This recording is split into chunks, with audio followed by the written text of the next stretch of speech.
और वह शब्दमय विग्रह यहाँ ठाकुर जी भले स्थूल रूप से न हो, पर शब्द आपके चित्त में स्थूल ठाकुर जी को प्रकट कर देता है। इसलिए कथा सुनना भी भगवत दर्शन के समान ही है।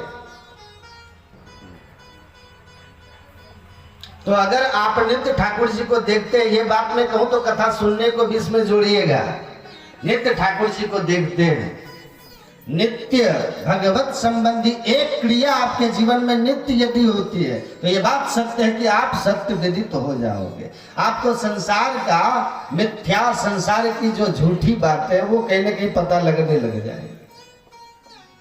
कथा सुनाने वाले प्रवक्ता हो, वक्ता हो, वैष्णव हो, संत हो, साधु हो, वो पूजनीय क्यों होते, वो वंदनीय क्यों होते?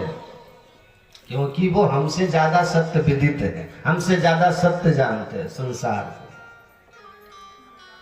लोग बात प्रश्न करते हैं, बापू की भी कथा में पहले वो सब प्रश्नों के उत्तर देते हैं। वो कई बार प्रश्नों के उत्तर में ही कथा होती है उनकी, मुरारी बापू की।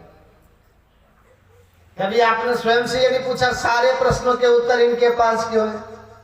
सारे प्रश्नों के उत्तर महात्माओं के पास क्यों? सारे प्रश्नों के उत्तर कथा वक्ता के पास क्यों है?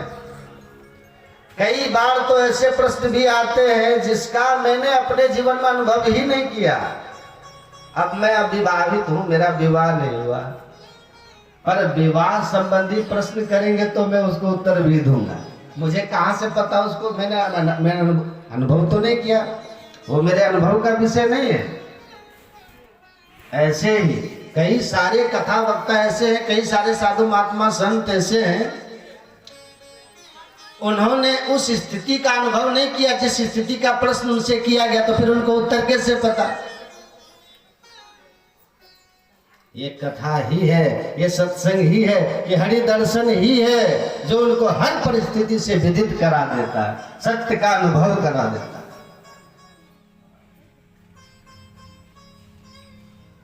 मीराबाई ने गोस्वामी तुलसीदास जी से एक पत्र में वार्ता की। जब मीराबाई के जीवन में बहुत संकट आ गया, संकट तो था ही, हमेशा से था, परंतु एक और बात है कि जब व्यक्ति सत्य विदित हो जाता है उसको संकट अनुभव तो होते हैं पर पीड़ा नहीं होती है। बहुत ध्यान पूर्वक सुनिएगा।